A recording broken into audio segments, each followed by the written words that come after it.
Umur 40 tahun mau tukang tersinggung.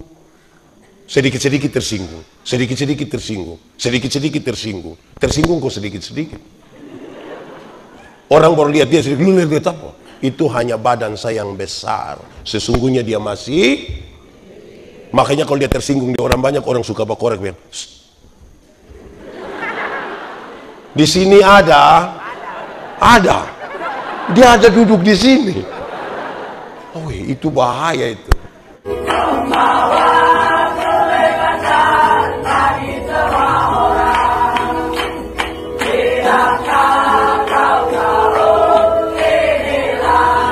Renungkan satu bagian pembacaan Alkitab menurut Injil Lukas pasal 10 ayat 25 sampai ayat yang ke-37. Injil Lukas pasal 10 ayat 25 sampai ayat yang ke-37. Yang sudah dapat katakan amin. Amin betul.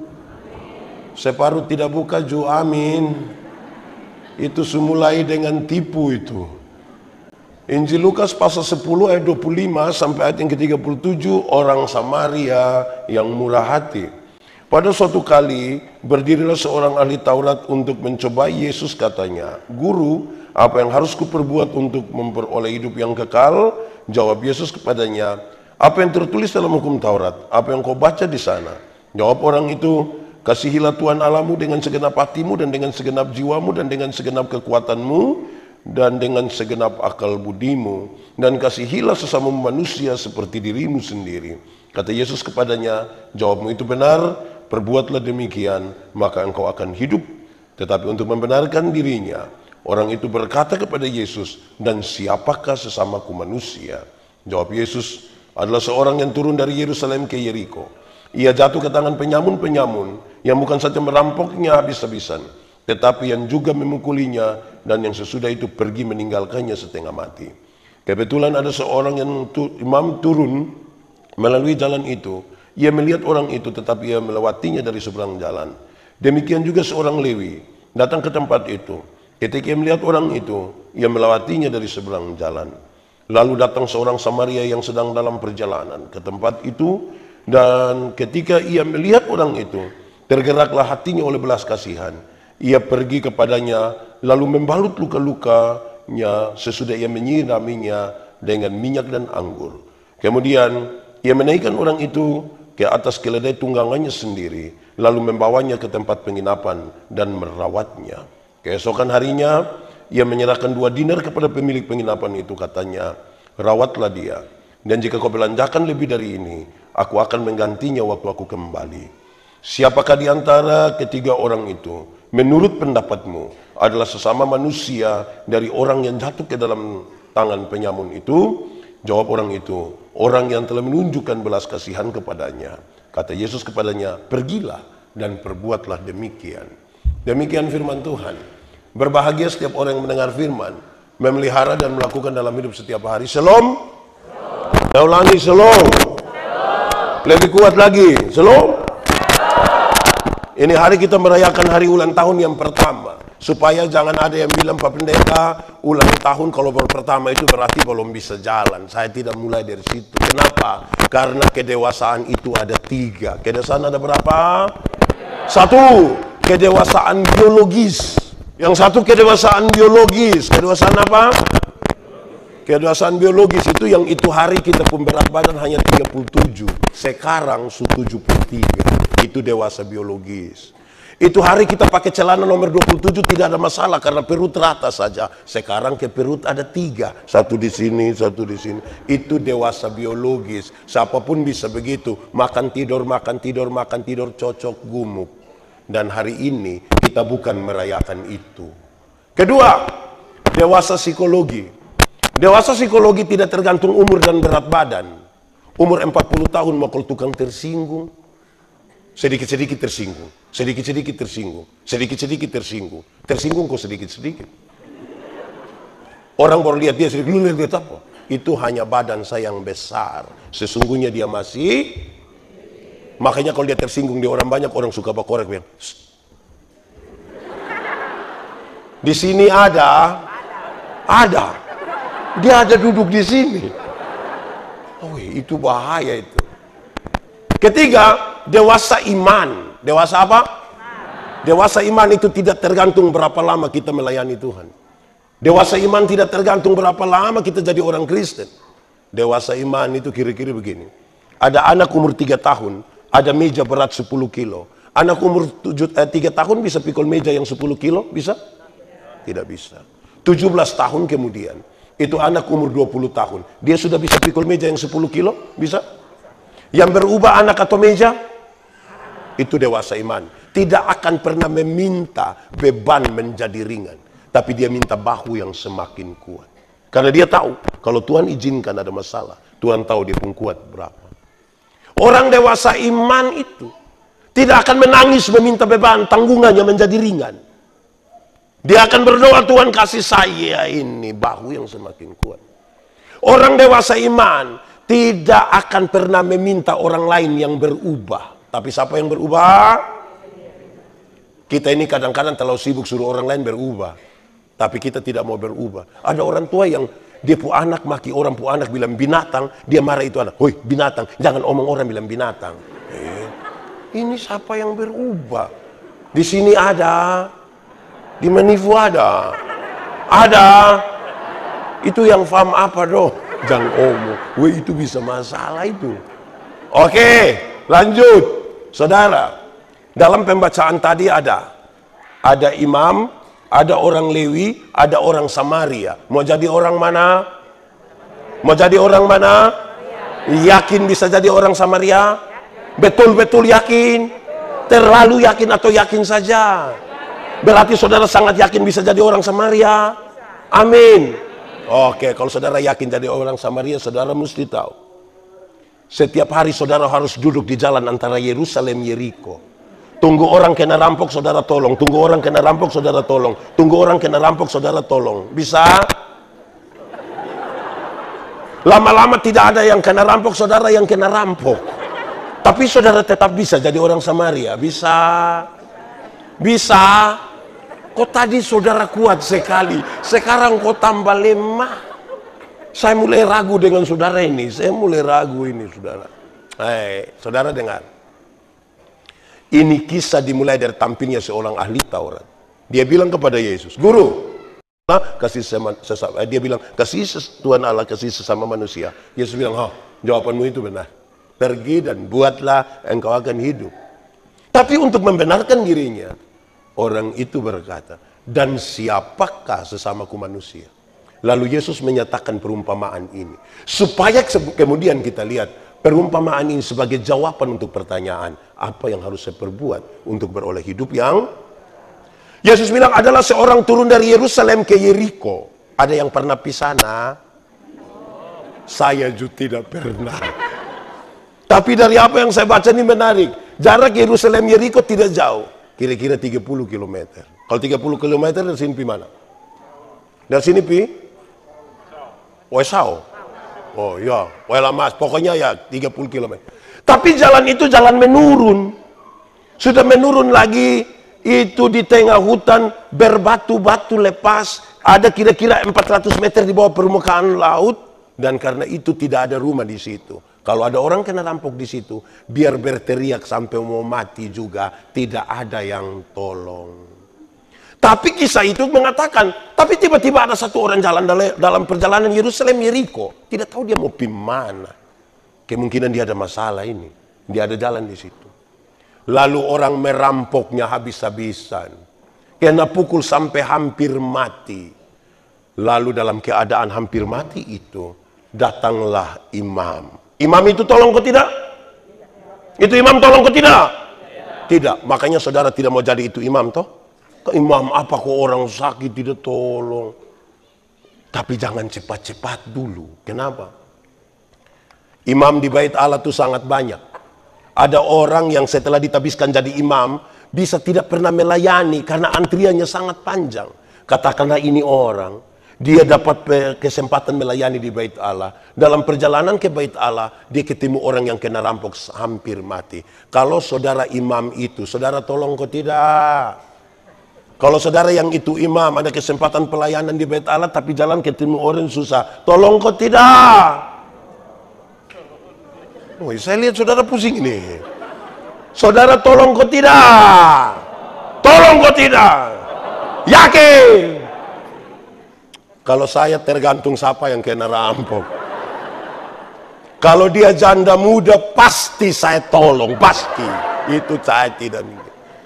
Tapi kalau dia nenek tua satu yang kena rampok, pasti saya bilang, nenek, mungkin ini jalan Tuhan. Tapi tadi saudara mau tolong, saudara luar biasa, mantap. Setelah imam itu, datanglah orang Lewi. Ini orang Lewi tolong kok tidak? Tolong kok tidak? Tidak toh? Makanya saudara tidak mau jadi orang Lewi itu kan? Orang Lewi, apa kok tidak tolong orang? Siapakah orang Lewi? Orang Lewi ialah keluarga dari para imam. Keluarga dari para imam. Ini orang dong dikhususkan untuk urus bait Allah. Ini orang-orang Israel itu, aktivitas mereka di bait Allah sangat tinggi sekali. Dari pagi sampai petang. Sehingga bait Allah harus selalu disiapkan dengan baik. Orang Lewi pun tugas itu. Siap semua dengan baik di situ. Nah saudara lihat. Dalam perjalanan ini orang Lewi mau urus bait Allah. Tiba-tiba ada orang kena rampok hampir mati. Kalau saudara orang Lewi itu saudara tolong. Saya lihat saudara pertolongan ini sudah mulai lemah. Saudara tolong kok tidak? Tolong kok tidak? Ragu-ragu. Kalau saya tergantung siapa yang.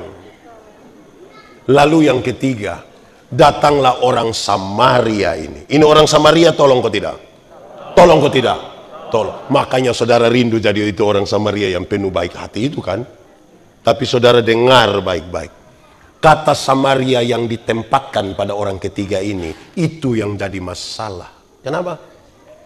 Orang Samaria itu tidak bergaul dengan orang Yahudi. Orang Yahudi tidak bergaul dengan orang Samaria. Padahal dong satu keturunan dari keturunan Yakub.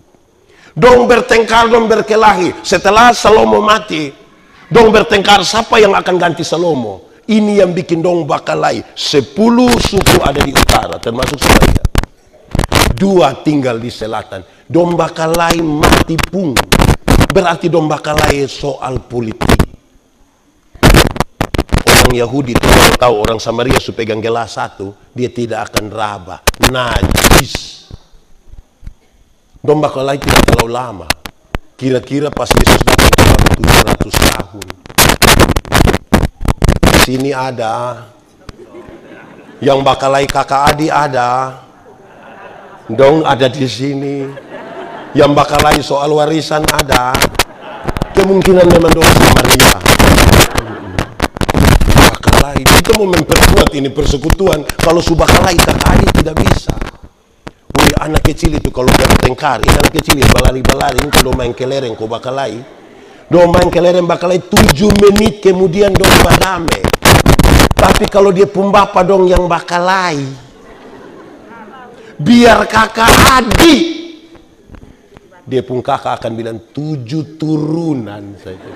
Pernah dengar itu kalimat? Pernah? Atau sendiri omong? Di sini ada yang kakak adik bakalai ada, dong ada duduk di sini, dong majelis ko jemaat.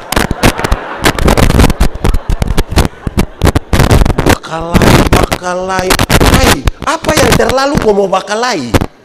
Coba kasih tahu saya, siapa yang terlalu jago di dunia kau mau bakalai? Bikin baik itu yang susah, bikin jahat itu. Saya kalau mau bikin tidak baik, saya angkatin, saya lempar di satu sudah, bakalai sudah. Bikin baik itu yang susah. Usaha bikin baik dulu. Dan saudara tahu, memang kalau kita mau buat baik orang Samaria itu tantangan ada, betul toh? Siap. Saudara ini tidak siap lagi jadi orang Samaria. Mari kita lihat apa yang dilakukan oleh orang Samaria.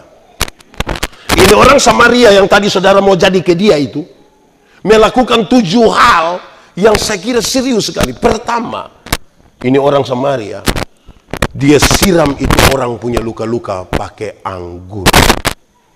Alkohol yang ada pada anggur itu diharapkan dapat kasih bersih virus-virus. Mantap toh. Bawa anggur ada Di sini ada yang biasa jalan bawa anggur. Dong duduk di muka kau belakang. Kemungkinan dia keturunan Samaria itu. Makanya saya heran, saya yakin saudara pasti dari Samaria ini. Dia pakai anggur, bersihkan, siapa tahu jangan sampai virus toh. Habis pakai anggur itu, dia pakai minyak, oles pakai minyak, menurut pembacaan tadi. Kemungkinan besar dia pakai minyak zaitun. Karena salah satu fungsi terbaik dari minyak zaitun ialah menyembuhkan luka. Untuk dua pekerjaan ini, saudara bisa. Tadi yang mau jadi orang Samaria bisa kok. Taruh anggur, di situ taruh minyak, bisa? Mantap, bisa. Tapi saya mau kasih tahu, dua pekerjaan ini dibutuhkan kehati-hatian. Pasti dia bilang begini, tahan sedikit tahan sedikit. Tidak mungkin dia bilang, makanya jangan, tidak mungkin dia bilang begitu. Dia bilang tahan sedikit. Bisa? Bisa! Mantap. Ketiga, dia ambil kain dan dia balut di luka-luka orang itu. Bisa? Masih bisa? Kamu kemarah saya Bisa? Bisa.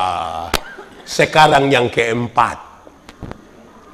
Ini orang ambil, ini orang yang luka-luka, muat di atas dia pun keledai tunggangan. Saya mau tanya saudara, dulu su ada oto? Travel su ada? Pick up? Jadi dong piman mana pakai apa? Keledai. Berarti itu dia pun kendaraan tunggangan. Saya mau tanya saudara, saya renungkan ini tidak habis-habis. Saya tidak habis-habis. Kenapa? Ini orang kok bisa muat di atas dia pun keledai tunggangan. Saya kalau bawa oto di Kupang, Pisau, mana, kalau ada orang celaka untuk tolong, saya tolong. Untuk tolong, saya tolong. Kok saya pendeta. Tapi itu pertolongan itu jadi masalah kalau tiba-tiba pas kami tolong sama-sama Jo, masyarakat yang ikut tolong mulai lihat saya agak lama, saya mulai pikiran. Karena sedikit ledong pasti akan bilang begini, Bapak bisa bawa pi rumah sakit pakai Bapak pu oto kok. Itu saya pikiran, saya mau tanya saudara, kalau saudara yang tadi mau jadi orang Samaria dong ini, kalau ada oto, jalan sampai tengah jalan, ketemu orang luka-luka kan kena pukul, berani muat? Bisa? Bisa? Bisa kok tidak? Bisa. Saya mau kasih tahu saudara, yang paling banyak bilang bisa itu karena dia belum ada oto. Ya. Kalau dia su ada oto tingkah Bapak. Kalau dia su ada oto, dia su cuci habis, dia pakai su sikat, itu dia pu istri bisa naik lepas sendal. Apalagi orang yang dia tidak kenal. Tapi hebat, saudara orang Samaria ini bisa. Mantap, saya telah lakui saudara ini. Saya mantap betul ini. Saudara, dia bisa bawa ini orang di atas di pun keledai tunggangan. Bukan saja itu, dia bawa ke rumah penginapan. Bisa. Yang tadi mau jadi orang Samaria dong, bisa tolong orang bawa dia pergi hotel, bisa. Taruh dia di Aston. Bisa. Wih, saya lihat saudara pun bisa, ini mulai turun ini. Ini persekutuan jemaat akan jadi rumit ini kalau saudara tidak mulai dari situ. Susah nanti. Seberapa? 5 toh? 5. Siram pakai alkohol, oles pakai minyak, balut pakai kain, muat di atas keledai. Yang kelima bawa pi rumah penginapan. Keenam, bukan saja dia bawa pi rumah penginapan. Pembacaan tadi kasih tahu bilang begini. Dan dia merawat orang itu. So di rumah penginapannya dia rawat. Pagi-pagi dia masak air, masak bubur, dia pergi di pintu, dia bilang, Om, iya, masih hidup. Kan dia cek. Saudara bisa? Wih, ini yang Samaria dong su hilang ini. Dia merawat orang itu. Saudara tahu, su 6 toh? Yang ke-7 ini menarik. Bukan saja merawat orang itu, dia ambil uang 2 dinar. Dia kasih pada pemilik penginapan itu. Dia bilang begini, urus orang ini sebaik-baik. Jika engkau belanjakan lebih dari uang ini, nanti waktu saya kembali, saya bayar tambah. Dulu kalau orang kerja 1 hari bayar 1 dinar. Kerja 1 hari bayar berapa dinar? Berarti kalau dia kasih 2 dinar, itu berarti upah kerja selama 2 hari dia kasih untuk tolong orang yang dia tidak kenal. Bisa? Kok tadi saudara bisa nih? Ada yang siap dia uang perjalanan 2 hari untuk orang susah? Mau? Wih, berat tuh, kita persekutuan begini. Di sebelah sini bisa. Bisa. Di sebelah sana bisa. Di atas langit bisa.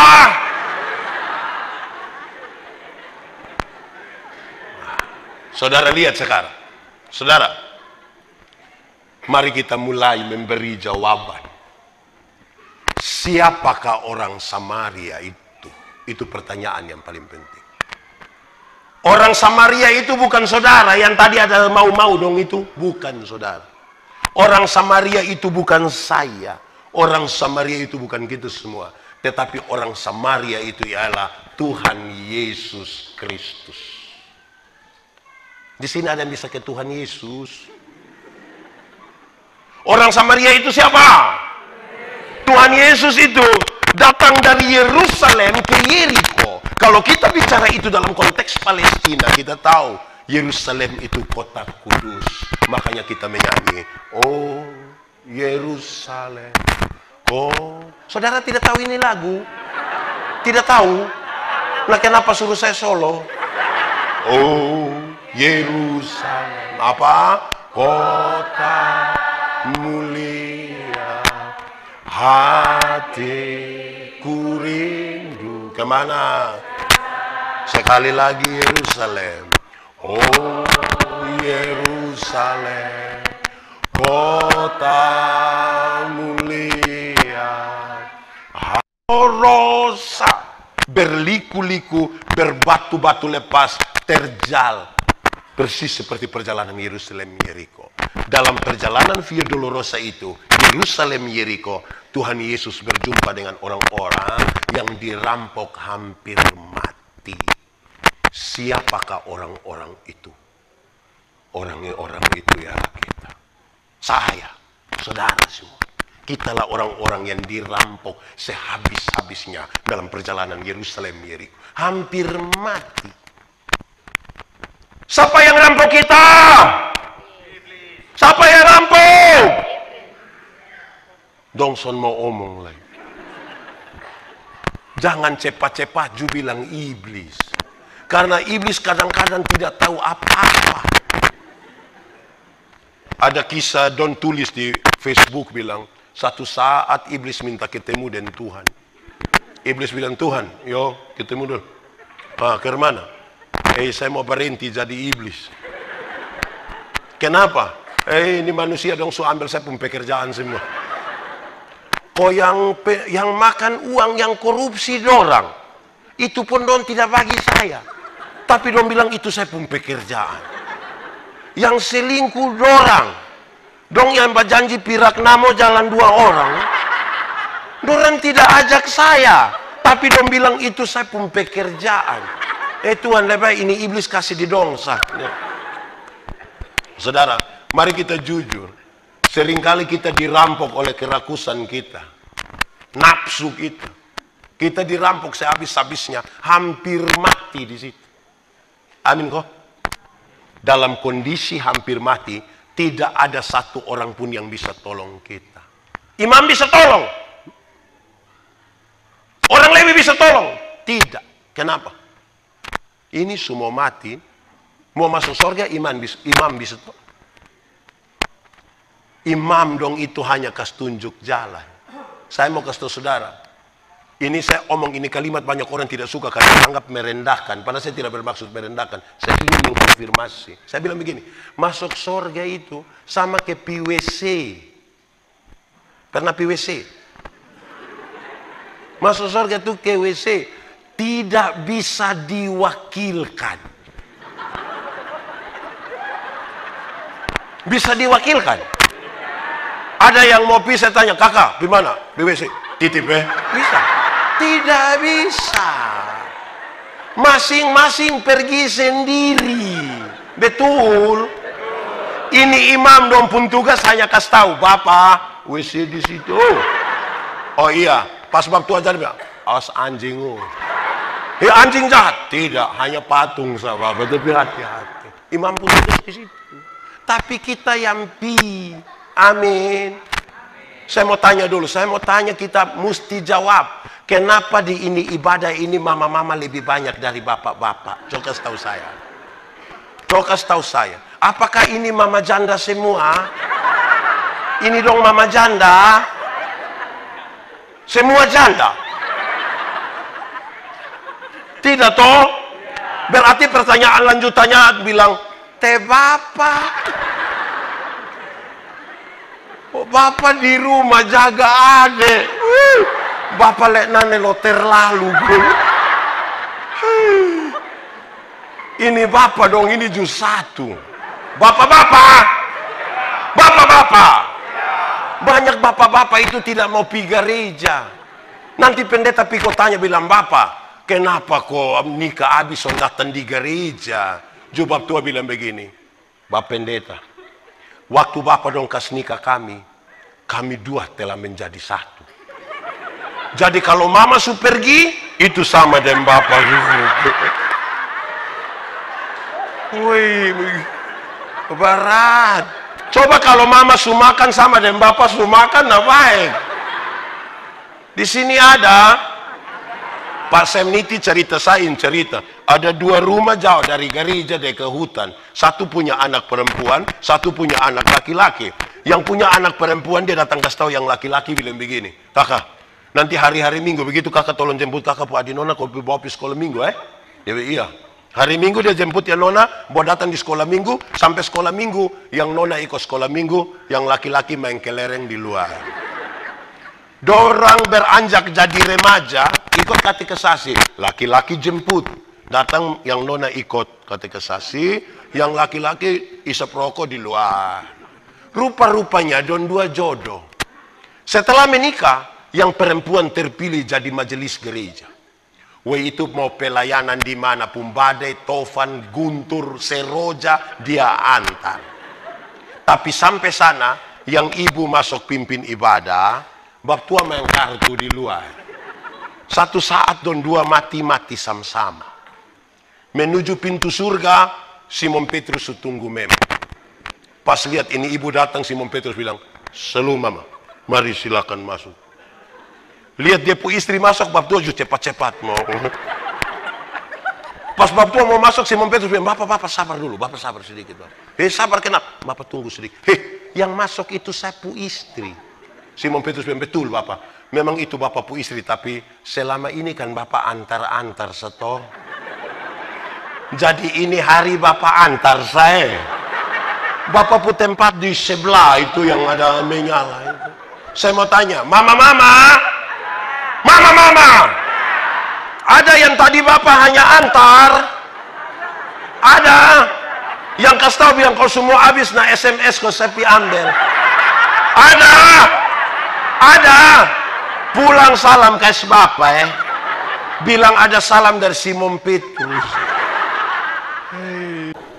Susah betul ini hidup dong.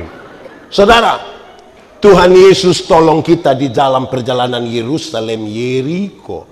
Oleh bilur-bilurnya kita menjadi sembuh. Waktu kita sembuh, dia ambil dalam kemuliaan surgawi. Dengan kereta surgawi, dia titip kita di rumah penginapan. Dan apakah rumah penginapan? Rumah penginapan ialah gereja Tuhan. Rumah penginapan ialah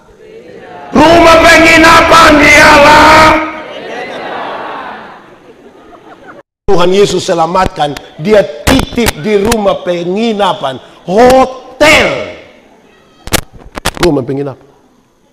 Tapi saya mau kasih tahu, banyak orang yang Tuhan titip di rumah penginapan, as dia bangun lari dari rumah penginapan.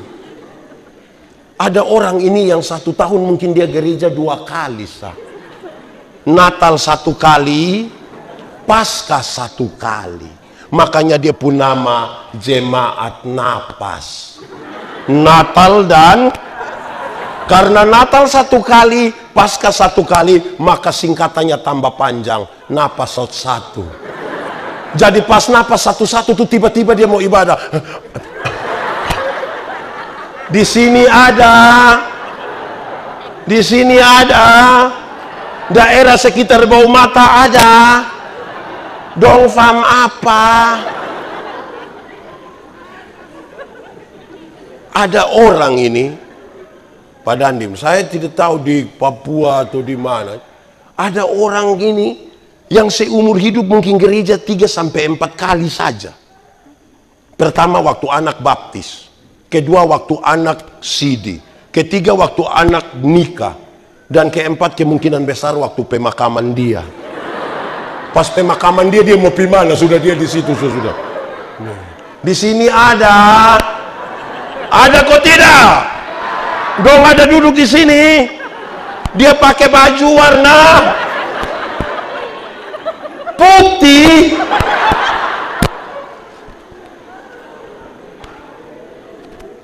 Saudara, itu yang pertama. Tetapi yang kedua saya mau kasih tahu saudara. Waktu Tuhan titip ini orang don di rumah penginapan, Tuhan bilang begini, urus mereka sebaik-baiknya. Dia kasih modal kok tidak? 2 dinar. Dia mau kasih tahu, hei, gereja mesti urus sehabis-habisnya orang-orang yang tinggal di dalam rumah penginapan. Gereja yang urus baik-baik orang yang dititipkan di rumah penginapan, itu gereja diberkati.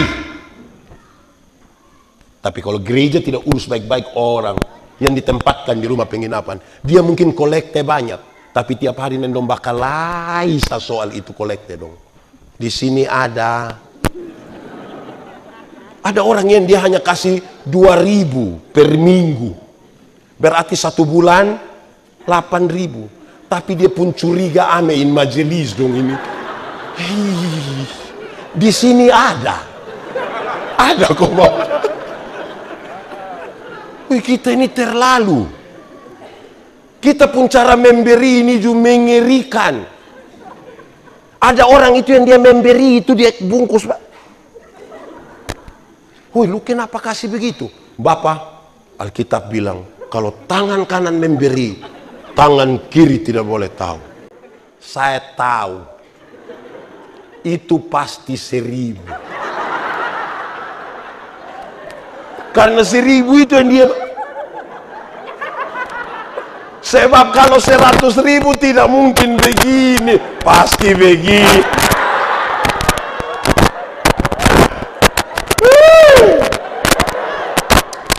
Woi, bapak mama dong. Tahu lagu Hoi Ale Totafa kok? Tahu kok? Kita tepuk tangan ikut saya, kita lihat. Ikut tepuk tangan. 1, 2. Hoi Ale Totafa amnasit mamu panatiti moni lokonen toti. Don tidak menyanyi. Woi muni ipa timor naumat piut. Atau inkuan hena nosom nanukun. Bifekuan hena taikun kali. Kita ini kadang-kadang kita lupa buang kita punya. Ini saya tadi lihat ini bapak mama dong pakai begini. Tadi waktu orang sambut kita itu namanya natuni. Itu adat dan baik sekali. Orang timur pun kekuatan ada pada uap, bicara, menyampaikan sesuatu. Ini mesti kasih tahu di anak kecil, anak. Ini. Mesti kasih tahu orang. Kenapa? Dengar. Anak sekarang ini kalau suruh dong pakai ini tais, ini selimut, ini motif.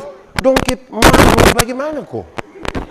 Dong dirasa bergerak tidak bebas.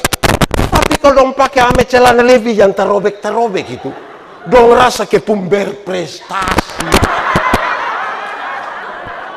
Di sini ada siapa puan, coba angkat tangan, manusia dong ini. Hai, mesti ajar ini anak dong ini.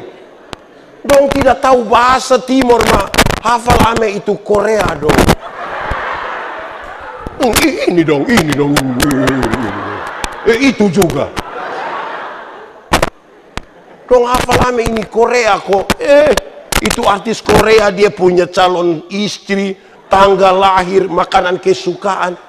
Hosa kau kok.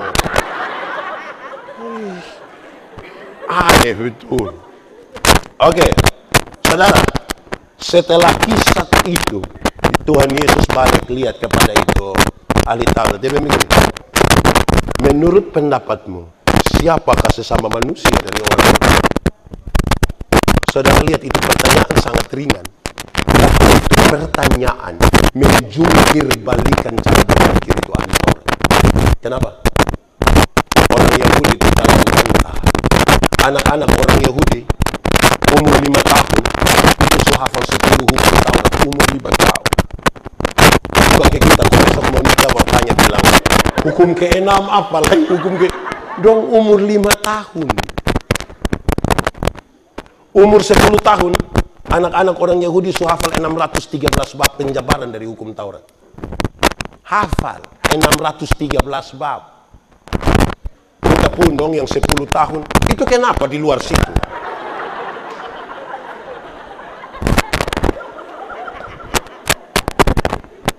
Kita pun dong, anak umur 5 tahun bukan ajar hukum Taurat.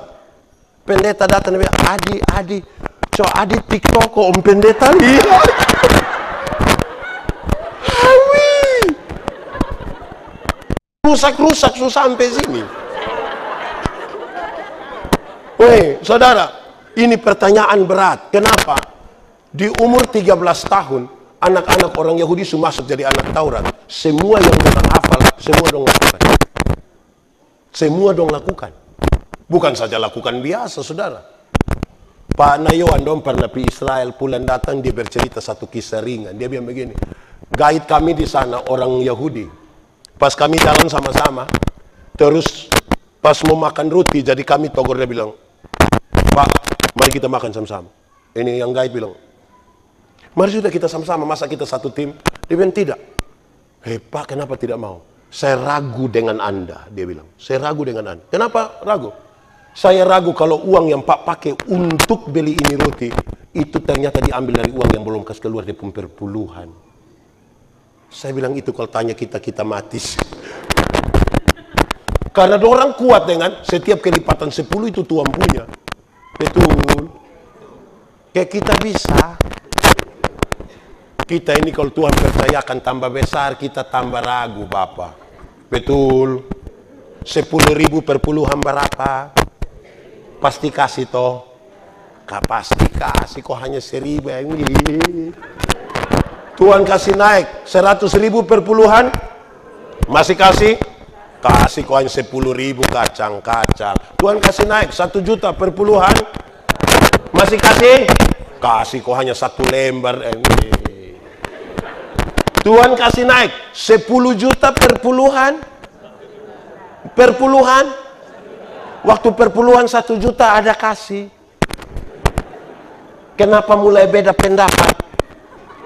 Saudara lihat kalau perpuluhan makin besar itu kita pura keraguan-raguan makin tinggi ya. Ame 1 juta di tangan kiri, 9 juta di tangan kanan, baru dilihat ulang-ulang.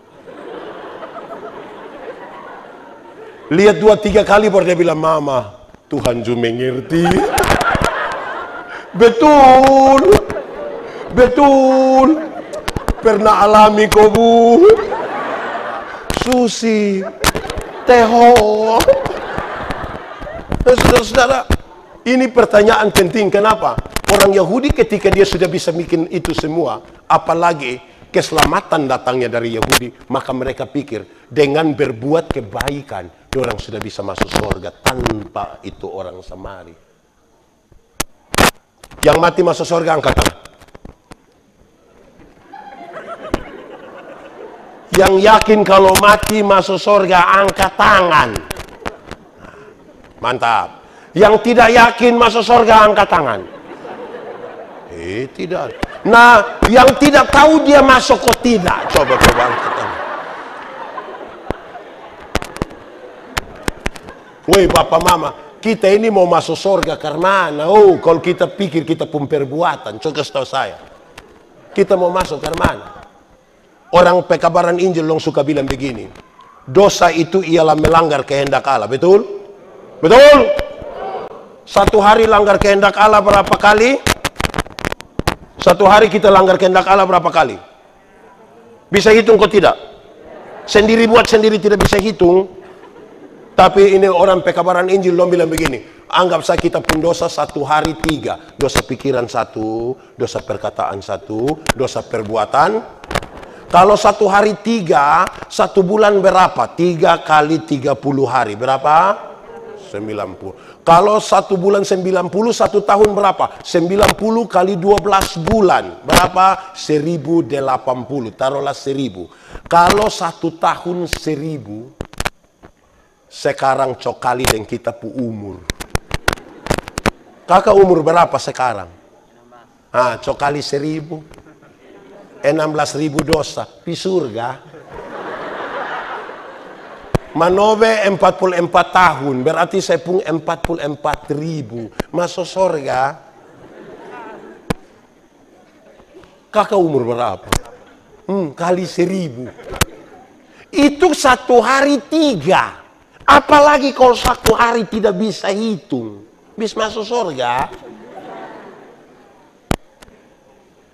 Upah dosa ialah itu dosa besar kok kecil. Oh besar, sa kecil tidak. Kit. Dosa banyak kok sedikit. Kecil sedikit tidak Dosa ya dosa. Woi, kalau begitu kita tidak mungkin masuk surga karena kita. Amin.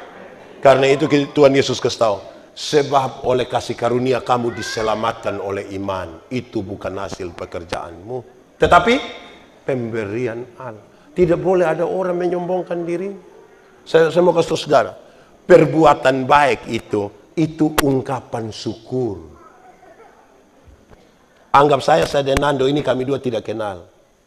Saya dapat dia punya nomor telepon, saya telepon, kakak, sebentar malam jam 12 tolong ketemu saya dulu di muka kantor camat. Ini masuk kecamatan mana? Tabinu. Kira-kira dia mau piko tidak? Piko tidak? Tidak. Kami dua tidak kenal, dia ada ayam satu di rumah. Kira-kira saya pergi di rumah dia kasih itu ayam kok tidak? Tidak. Sekarang saya ganti dia pertanyaan. Saya mau kasih dia oto baru 10 kilometer. Kira-kira dia mau kok tidak? Mau toh? Terus saya kasih dia oto baru 1. Pajero Sport. Harga kira-kira 700 juta. Waktu dia dapat itu oto baru dari saya, cuma-cuma, ada perubahan perilaku dari dia ke saya kok tidak? Ada kok tidak? Kira-kira saya telepon jam 12 malam nanti dia datang kok tidak? Saya pergi di rumah ada ayam satu dia kasih kok tidak? Nah kenapa kok tak kuju dia sebaik begini? Karena dia sudah dapat sesuatu yang cuma-cuma toh. Wih, kalau kita sudah ditolong oleh Tuhan di jalan Yerusalem Yeriko, itu kita jangan omong soal pemberian bagi Tuhan, soal perbuatan. Kan itu ungkapan syukur. Itu ungkapan syukur. Kita ini memberi bagi Tuhan, itu bukan sumbangan. Persembahan. Kata dasarnya sembah, bukan sumbang. Di sini ada yang lebih kaya dari Tuhan, supaya dia sumbang amekes Tuhan. Kasih 200.000 baca di mimbar kecil. Terima kasih untuk keluarga 200.000 rupiah untuk pembangunan gereja. Jul kedua jangan menobe bangun kau bilang. Terima kasih. Memang sudah terlalu kita hidup. Tuhan Yesus kasih ingat dia. Kamu tetap butuh itu orang Samaria. Kamu bukan orang baik. Kedua, Tuhan Yesus mau ukur sejauh mana dia perjalanan. Dia sudah tahu banyak ini, tapi sejauh mana dia perjalanan dengan Tuhan. Kenapa? Semakin jauh berjalan dengan Tuhan, kita akan tahu bahwa kita bukan siapa-siapa. Saya ulangi ini kalimat, tolong dengar. Semakin jauh berjalan dengan Tuhan, kita sadar kita bukan siapa-siapa. Saudara pernah pi laut? Di pantai pernah? Pantai mana? Pideng sapa. Kalau saudara di pantai itu Kan bermain air hanya di sini, saudara bisa bilang, wuhu, bisa siram-siram le kawan toh. Itu karena di pinggir pantai. Coba masuk 500 meter di dalam.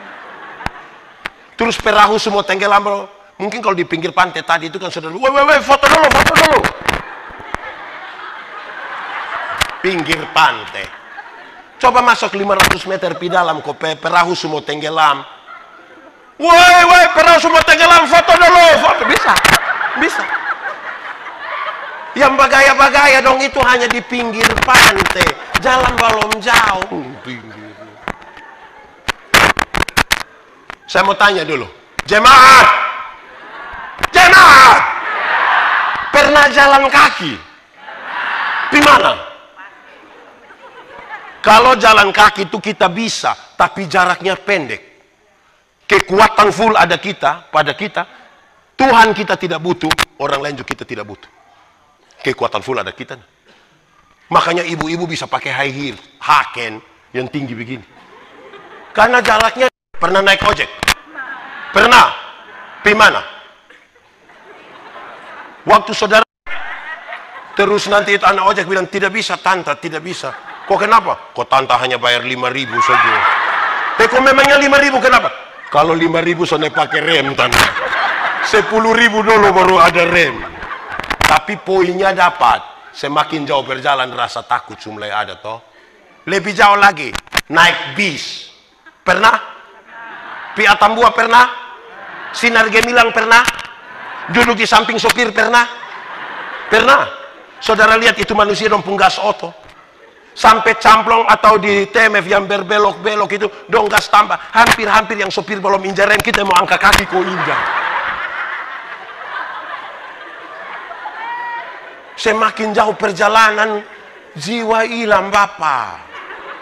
Jago yang bagaya-bagaya dong itu hanya bermain di pinggir-pinggir belum jauh. Di sini ada yang bagaya-bagaya. Kasih tahu dia pinggir belum jauh.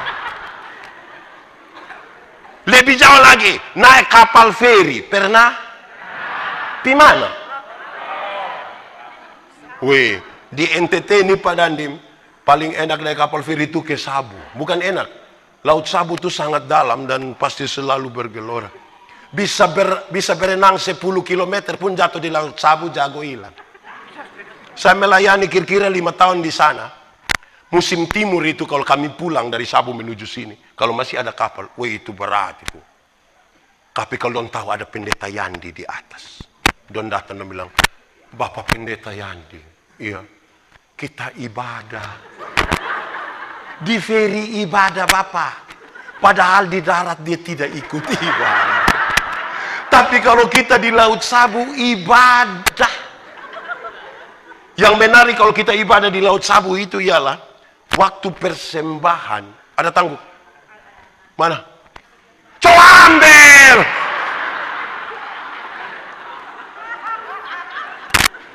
Saudara, kalau kita di Laut Sabu ibadah, persembahan kami tidak pakai yang ini, tidak pakai yang ini. Karena 2 alasan. Pertama, kok memang tidak ada ini toh di itu kapal. Tidak ada. Kedua, karena itu kami pakai dos. Kenapa harus pakai dos? Karena kalau ibadah di Laut Sabu, sekali isi tangan begini, itu dapat berapa saja. Itu tidak lewat otak.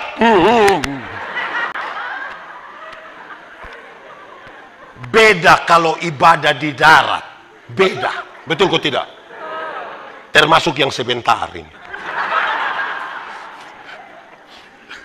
Ibadah di darat ini, sekali kita isi tangan begini, itu kayak agak lama. Agak lama, lebar ini mata terputar ini. Ini mata kayak ada firasat itu. Terus dia ambil, dia isi, petugas yang bawa persembahan sudah lewat mereka. Kenapa? Saya isi yang merah. Di Laut Sabu tidak apa-apa. Di darat ini kita hitung-hitungan. Tadi ada yang datang sempat mampir di kios. Ada. Itu mampir bikin apa? Uang kecil. Usino kang koe.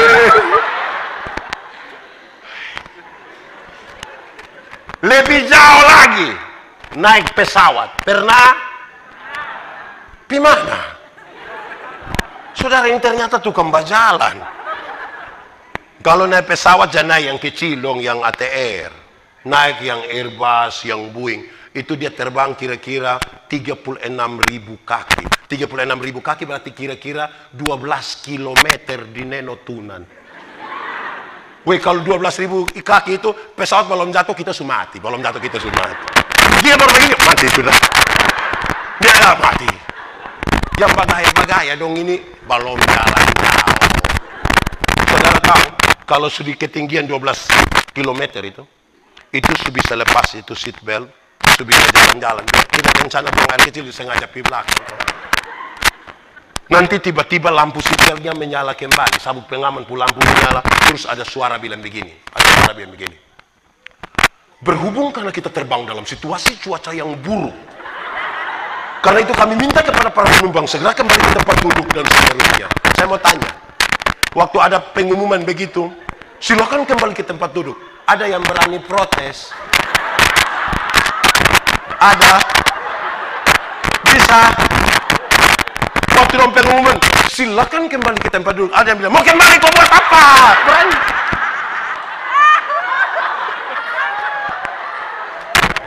Jago hilang Bapak. Itu mau kencing sejutunda.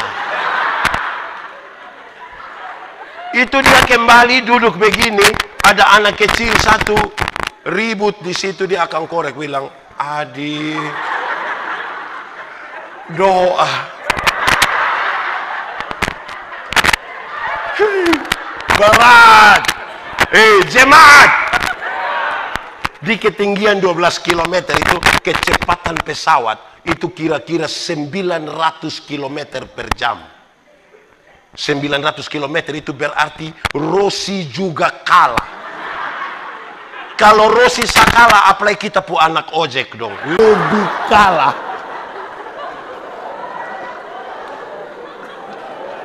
Di kecepatan pesawat yang seperti itu, pesawat berani tabrak awan sedikit, pesawat guncang, pasti guncang. Nah itu menarik. Pas dia kincang-kincang tabrak pesawat kok guncang, semua orang di atas pesawat langsung, Yesus.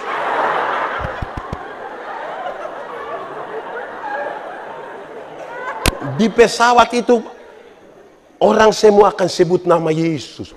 Yesus. Kalau di darat lain, kaget bamaki Bapak. Saya belum pernah dengar orang bamaki di atas pesawat, belum pernah.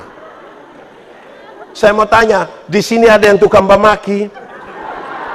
Dia ada di sini. So tunjuk dia, kok saya lihat, dia. Kalau ada yang tukang bamaki di sini, kita pas bulan Februari kok suruh berangkat. Saya yakin itu pulang satu persekutuan doa di depo rumah, saya yakin. Yang bagaya-bagaya dong itu belum jalan jauh. Pinggir.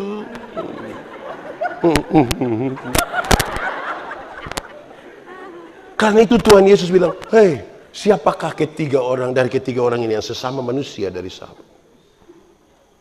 Kita ketika itu pertanyaan datang mengganggu betul kita pun pikiran. Mesti. Sudah sejauh mana kita berjalan bersama-sama dengan Tuhan? Saudara, kita bangun gereja ini butuh iman. Tapi dalam butuh iman, kita butuh strategi. Kenapa? Dulu saya masih di Alor. Untuk pemekaran ini, jemaat. Kita pakai logika yang ringan-ringan sah. Kita pun pertanyaan bilang begini. Bapak izin Bapak. Bapak anak berapa? 5 orang. Bapak Tuhan ini kerja sendiri kasih makan anak 5 orang tambah istri 1. Tambah Bapak Tua pun diri. Berarti 1 orang yang kerja kasih makan berapa orang? 7. Bagaimana kita 100 orang kasih makan 1 pendeta? Sun bisa. 1 orang kasih makan 7 orang bisa. Di sini berapa kakak? 100. Tas makan satu orang masa tidak bisa. Bapak minta maaf. Bapak ada rumah. Siapa yang buat ke Bapak itu rumah? Bikin sendiri. Bapak tua sendiri bikin rumah bisa. Habis kita semua bikin satu rumah tidak bisa. Coba kasih tahu saya. Bapak ada rumah. Siapa yang bikin? Bapak bikin sendiri bisa. Masa kita rame-rame kerja satu rumah tidak bisa?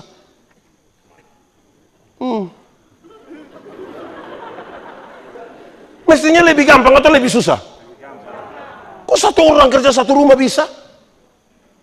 Masa kita semua kerja satu rumah tidak bisa? Gas! Mau gas? Kita izin di ASDP, kita ibadah di laut. Himpun dana, saya yakin dos. Saudara, dalam perjalanan dengan Tuhan, mari kita belajar beriman. Ini rumah Tuhan punya. Dalam perjalanan saudara tidak bisa, saudara duduk berlutut, Bapak berdoa, Tuhan, ini siapa pun rumah. Kau bikin pusing sama Tuhan. Masa Bapak Tua tidak tolong kita? Saya mau tanya, Bapak Tua nanti tolong kita, kok tidak? Masa kok Tuhan mau tolong kita, kita tidak berani? Kita ini yang ragu-ragu. Kita ini piman mana, ini hanya patah leher sah. Bapak hidup ini terlalu susah, nah lu mati sudah. Hei, satu-satunya cara untuk menikmati hidup ini adalah bersyukur. Orang kalau tidak bersyukur, dia tiap hari hanya mengeluh. Bersyukur itu sikap terhadap keadaan. Saudara lihat jalan kaki, jalan kaki, jalan kaki, jalan kaki. Terus dia berdoa, Tuhan, yuk kasih saya sepeda satu kok. Tuhan kasih sepeda satu, dia naik 2-3 bulan, dia berdoa ulang, Tuhan, naik sepeda memang enak Tuhan, tapi tanjakan di situ. Itu saya pembetis kayak, jadi lu mau? Kalau bisa motor satu kok Tuhan. Tuhan kasih motor satu, dia naik 5-6 bulan, dia berdoa ulang, Tuhan, naik motor memang enak, tapi saya punya istri beratnya 80. Anak dong 3 orang baru montok-montok semua. Setiap kali motor bunyi dong 4-4 mau naik. Motor bawa masalah baru dalam kami rumah tangga Tuhan. Jadi lu mau? Kalau bisa oto satu kok Tuhan. Pick up Jubai. Tuhan kasih dia pick up satu, naik 1 tahun, dia berdoa ulang, Tuhan, naik pick up memang enak. Ibu Ju naik, dia duduk di muka. Tapi anak nona yang pertama sukawin orang rote, kalau tinggal di rote. Masa kau mau pirote pakai pick up Tuhan? Jadi lu mau? Kalau bisa kapal feri satu kok Tuhan. Tuhan kasih dia kapal feri, pirote satu kali, dia cucu, dia anak mantu, dia anak kandung. Pulang dia berdoa ulang, Tuhan, naik feri memang sampai rote mah di puku afu. Jadi yang kau pun mau? Kalau bisa helikopter satu kok. Meminta tuh tidak apa-apa, kok namanya kan kita minta di Tuhan toh. Tapi sikap kita terhadap berkat lebih penting dari berkat-berkat yang Tuhan kasih kita toh. Kita nih kalau berdoa itu kadang-kadang beta rasa aneh. Kita kalau berdoa itu di 1 menit pertama kita pun doa bilang, Tuhan terima kasih engkau dahsyat luar biasa, Tuhan engkau baik. Pokoknya yang puji-pujian semua itu di menit pertama. Masuk menit kedua itu daftar permintaan. Itu ke proposal. 1, 2, 3, 4, 10, 20, 30, 40, 50, 60, 70, 80. Semua habis baru dia bilang, ampunilah segala dosa kami. Dalam nama Yesus kami berdoa. Amin. Separuh sebelum ampunilah segala dosa kami, don tambah satu kalimat. Sebenarnya masih banyak hal yang ingin kami. Hai, sudah 80 nih mamaku. Kita ini minta tidak tanggung-tanggung, tapi cara memberi ini kakak.